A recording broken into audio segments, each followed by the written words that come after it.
Welcome to the HR Chat Show, one of the world's most downloaded and shared podcasts designed for HR pros, talent execs, tech enthusiasts, and business leaders. For hundreds more episodes and what's new in the world of work, subscribe to the show, follow us on social media, and visit hrgazette.com. Welcome to another episode of the HR Chat Show. Hello, listeners. This is your host today, Bill Banham. And in this episode, we're going to dive into the fast changing world of the freelance economy and distributed workforces. Joining me today is Pavel Shynkarenko, founder of Mellow, a pioneering HR platform that provides freelancers with tax and social security support, similar to what employees receive. With more than 20 years in finance and HR technologies and deep expertise in the gig economy and contractor relationship automation, Pavel is here to share insights on the recent Upwork acquisition by Bubty and what it signals for the future of flexible workforce management. Tune in as we discuss the H-1B and L-1 Visa Reform Act and how, if enacted, it will crack down on companies that import large numbers of H-1B and L-1 workers to displace American workers and outsource American jobs. Listen to understand how it would provide the Department of Labor with new authorities and responsibilities to ensure that program requirements are enforced. I hope you enjoy this conversation that I had with Pavel. Pavel, it's my pleasure to welcome you to the HR Chat Show today. How are you doing? Oh, nice to meet you, Bill. It's really a pleasure.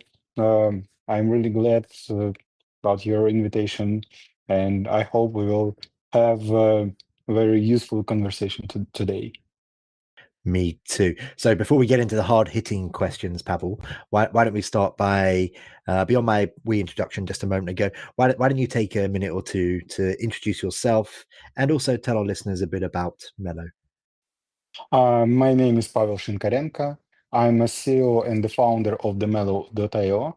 That's the platform that helps companies to manage their freelance forces across the globe in more than 100 countries, and also have the products for the freelancers, and we have helped them to be getting paid in time and collaborate with the corporate users worldwide. So we act as intermediary for the both sides, freelancers and the companies across the globe. Let's start with some context. Today, as I mentioned in the intro, we're talking about the potential changes to the H-1B and the L-1 visas. So there's talk at the moment about a reform act, which is going to have fairly significant impact. So in your opinion, why is the H-1B and the L-1 Visa Reform Act potentially being introduced, and how could it affect American companies and foreigners looking to work in the US? I will start with my own opinion. I'm not pretend to be 100% true, but from my perspective, that's really logical in the current government position, and that protectionism we already see in many places, in many decisions already been done by the Trump and current government, and that sounds logically. I think that will be not so strictly protectionism for the people who are already in US, and I think that doesn't help them to receive the new job or some kind of positive in their income. But I think US-based corporates start to use a lot of remote workers and EOR platforms instead of bringing the new new people inside the US. So we will see the cooling down of the migration processes, the legal migration processes, not illegal ones. And on other hand, we will see increasing of outsourcing. But at the same time, we know in the parliament, you have another act that tries to set up the additional fees for the outsourcing perspective. So that makes that things more and more complicated for the US-based companies. And finally, I expect that just US-based taxpayers have to pay for all these proposals and perspectives. Because finally, all that US-based companies produces goods and services for the US market. And if you try to put additional charges, fees, or something like that on their shoulders, they will follow the charges into the people or companies who buy their goods and services inside the US. So that will be the final destination point of all that changes. Thanks for listening to this episode of the HR Chat Podcast. If you enjoy the audio content we produce, you'll love our articles on the HR Gazette. Learn more at hrgazette.com. And now, back to the show. Okay, thank you. So my understanding is that the changes will impact certain roles, particularly tech roles, and it means potentially $100,000 per application. So for each individual. Now you mentioned just a moment ago there will probably be additional fees as well on the outsourcing side. What do those additional fees beyond the 100,000 look like? Can you break that down for us? No. That's not connected to H-1B visas at all. That's totally different act. But on the same time, it is announced but decline in nowadays. I think it has some kind of changes to be approved in the nearest future, but we will see and take a look. H-1B visas requires the significant fees when you as a US-based companies try to bring the new workers inside the US. And that means you will try at a company to avoid this perspective. So we will, our clients or US-based companies will continue to work remotely with those kind of people. Do not bring them in the US. And that one thing that will follow that new rule. On other hand, the government start to think about how to set up the new fees for those companies who do not hire the local ones, the local US workers, but they try to outsource outside of US this kind of works and services and establish the additional fee of 25%. And that means, okay, my goods and services becomes more and more expensive. That I'm talking about. Okay, thank you. Let's delve into that a bit more. So how might these changes affect the EOR, the employer of record market in the US and globally? Will there be, in your opinion, do you feel that there will be more or fewer vendors as a result? I think in short term, the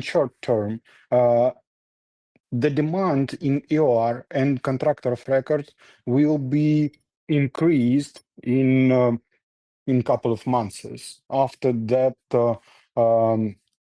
that rule became into the force.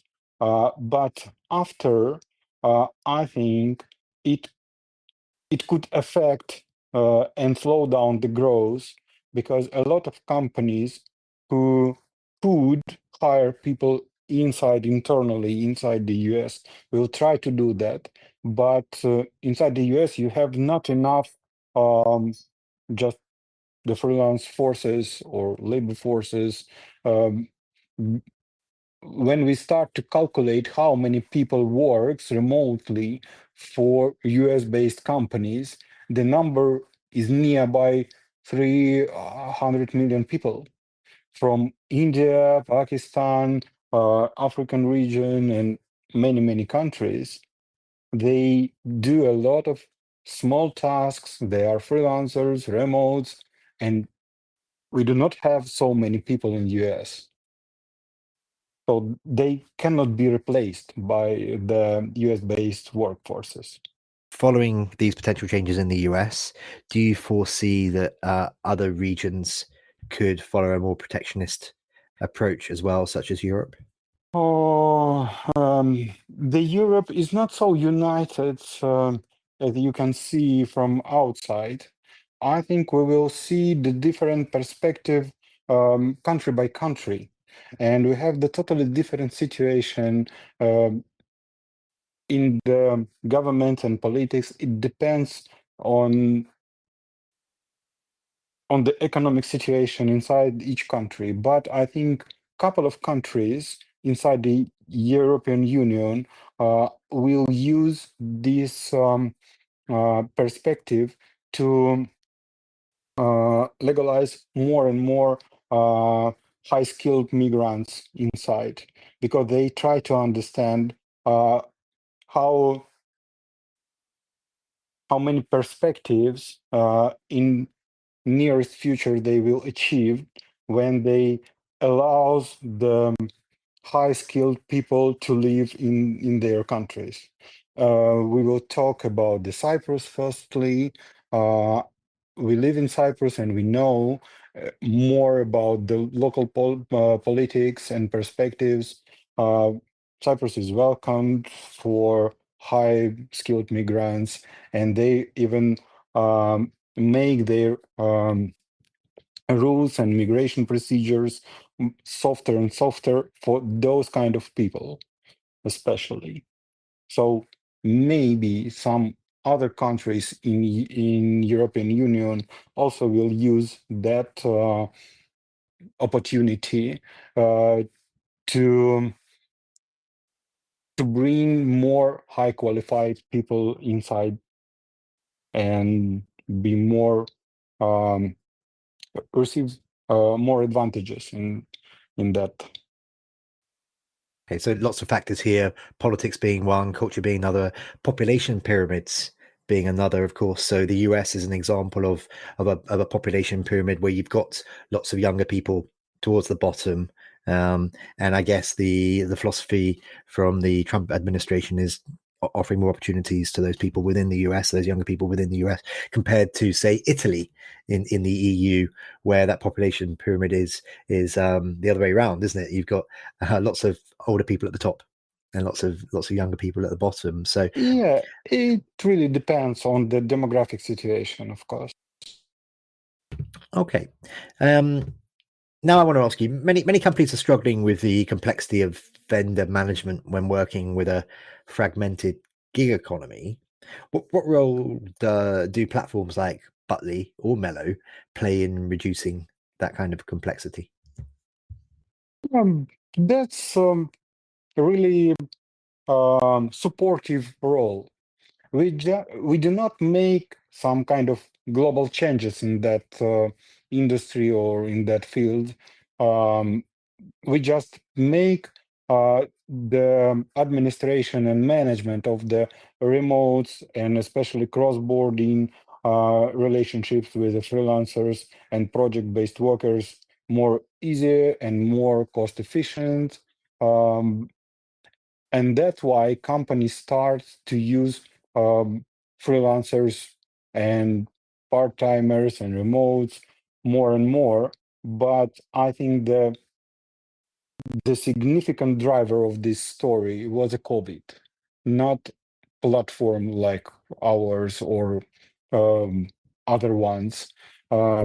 Just one time when we woke up, we recognize, okay, now we are stuck at home and we have to um, manage with this situation, and we receive all that skills of remote management.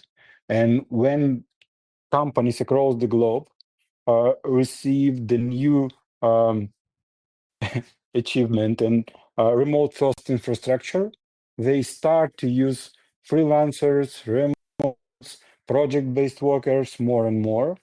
And that trend continues after the COVID time, because when people who work remotely recognize all the benefits of this situation, do not wasting time on the trip from the home to the work and back, reduce some kind of costs, increase their income, the real income. They start to move to different cities, to different regions, to spend less and earn the same money. So they increase their real income and they really love it. So I think that trend will be the same following years. And companies already have remote first infrastructure, and platform like ours help them to manage and administrate their freelance forces across the globe. And we made this administration easier and cheaper for the companies. That's our role, just support it. And it gives all of these companies a much bigger talent pool as well, of course, which is I'm a big proponent of that. Okay, so looking ahead, what risks or challenges do you see for platforms like Upwork as they attempt to scale into mega product territory while still meeting unique client needs? I think the next trend means more and more personalized solutions. And platforms like an Upwork, they are so generic. And I think that period of time will be so challenging for them.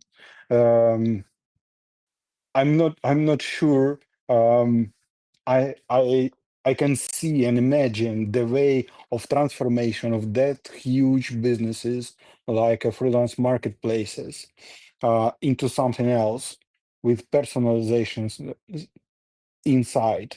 But maybe that's possible. That depends on on their approach.